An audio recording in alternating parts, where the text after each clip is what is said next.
Meus irmãos, essa palavra finalizando hoje, o capítulo 5º do livro de Atos, é uma palavra que é uma catequese sobre a igreja.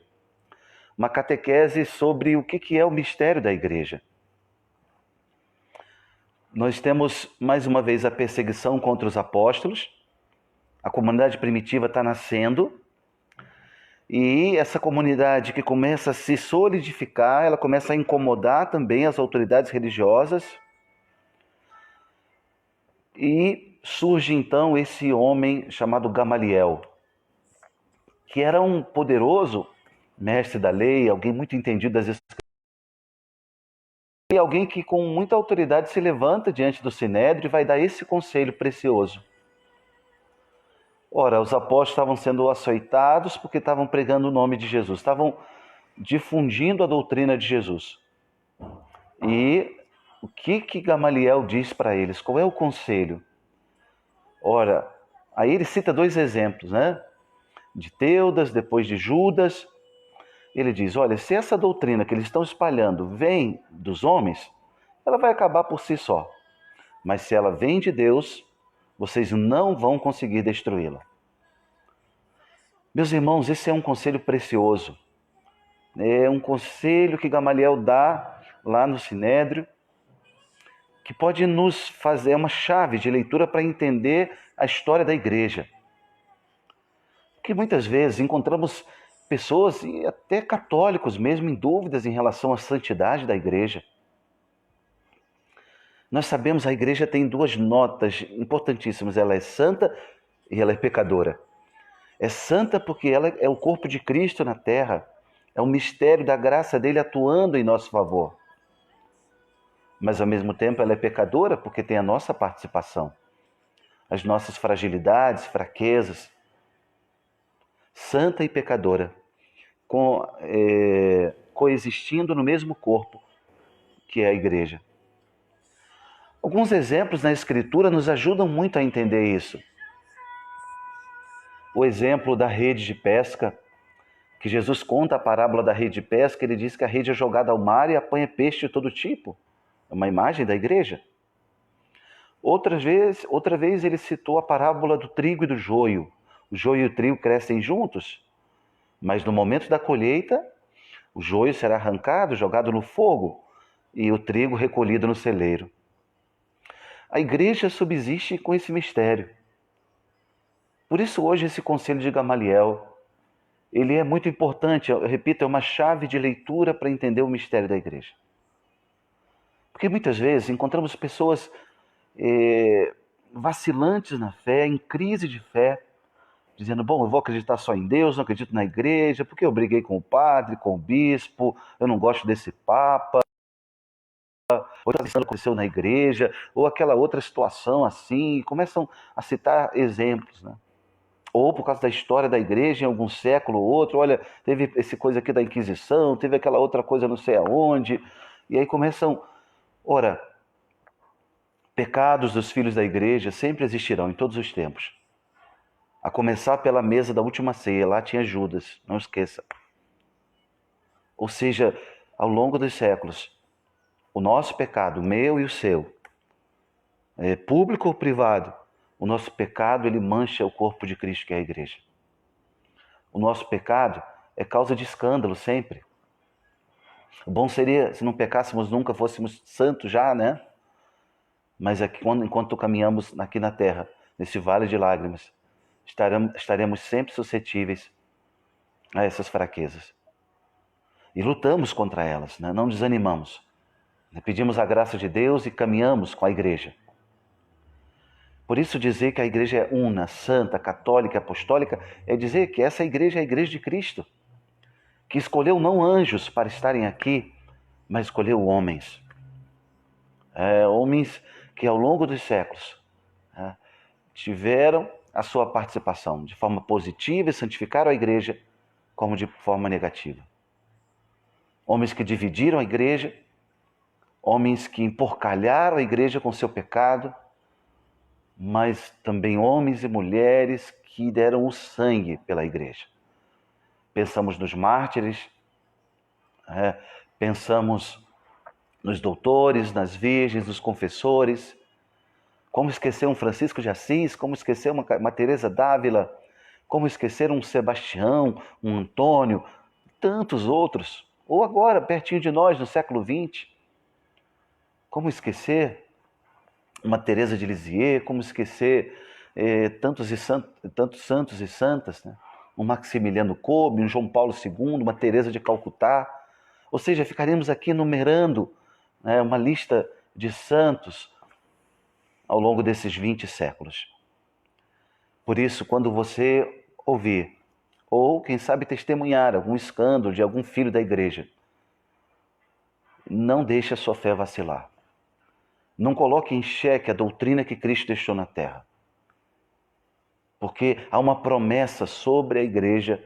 Quando Jesus confia a igreja a Pedro, ele diz: as portas do inferno não vão prevalecer contra ela. Não vão prevalecer quer dizer, Satanás vai atentar contra os filhos da igreja, mas ele nunca poderá vencê-la. Se nós olharmos ao longo dos séculos da história da humanidade, quantos impérios se levantaram e ruíram? Impérios, civilizações inteiras desapareceram. E a Igreja de Cristo permanece de pé nesses 20 séculos, inspirando poetas, inspirando artistas plásticos, inspirando escultores, inspirando músicos, escritores, inspirando gênios da humanidade. Essa igreja que é capaz de atrair a si os espíritos mais cultos, inteligentes da história e pessoas mais simples no mistério do corpo de Cristo. Por isso, hoje, Atos 5, Conselho de Gamaliel, repito, é uma catequese oportuna para entendermos um pouquinho do que é a igreja. Esse mistério do corpo de Cristo, do qual nós fazemos parte. E eu repito, todas as vezes que a gente peca, a gente mancha esse corpo de Cristo. Todas as vezes que a gente se santifica, uma penitência que eu e você fazemos, uma oração que eu e você fazemos, a gente eleva esse corpo de Cristo, a gente santifica esse corpo. Por isso hoje nessa meditação, queria que você pensasse um pouco na sua participação nessa igreja. Pensar nesse conselho de Gamaliel. Se essa doutrina vem dos homens, ela ruirá por si só. Mas se ela vem de Deus, o mundo não vai conseguir destruí-la. O mundo não vai conseguir destruí-la. Porque há uma promessa de Jesus sobre ela. As portas do inferno não vão prevalecer contra ela. Está lá no capítulo 16 do Evangelho de Mateus. E assim, nós vamos meditando, rezando pela igreja, unindo-nos ao Santo Padre, o Papa, suas intenções, aos nossos bispos de cada diocese do Brasil e do mundo, aos sacerdotes nas paróquias, a cada irmão, a cada irmã batizados, e nós pensamos na beleza dessa igreja. Por isso, meu irmão, minha irmã, agradeça a sua fé católica, agradeça o dia que você foi batizado e passou a pertencer a essa igreja. Agradeça a Deus o dom da sua fé, a fé que Deus te deu através da igreja. Tudo o que nós recebemos de Cristo nos veio por meio da igreja. Também e principalmente a palavra. Os livros bíblicos, hoje unidos nessa compilação que nós temos de 73 livros. Quem colocou nas nossas mãos foi a igreja. Muitos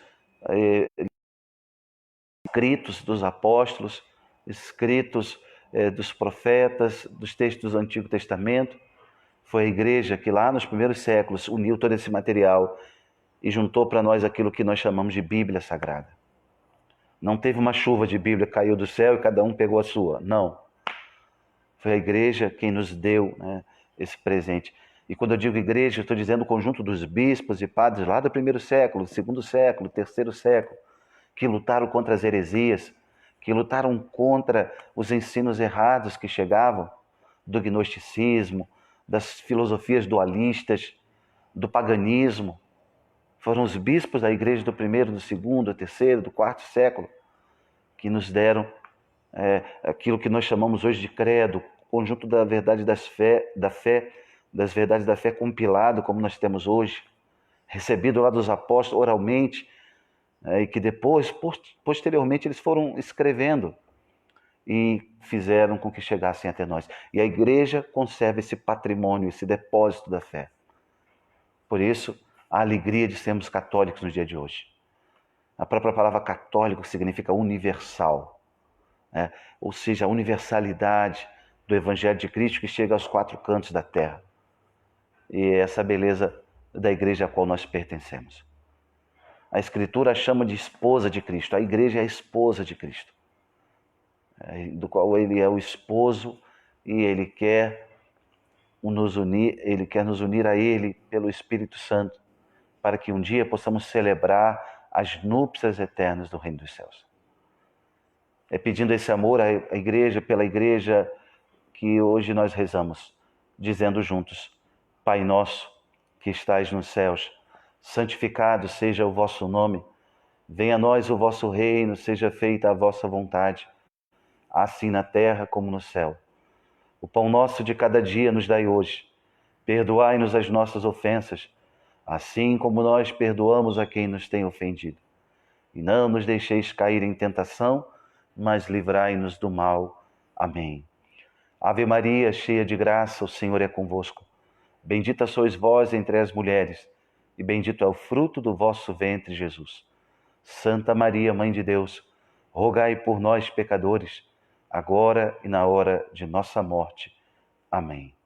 Glória ao Pai, ao Filho e ao Espírito Santo, como era no princípio, agora e sempre. Amém. O Senhor esteja convosco, Ele está no meio de nós. Desça sobre todos vós a bênção do Deus Todo-Poderoso, Pai, Filho e Espírito Santo. Amém.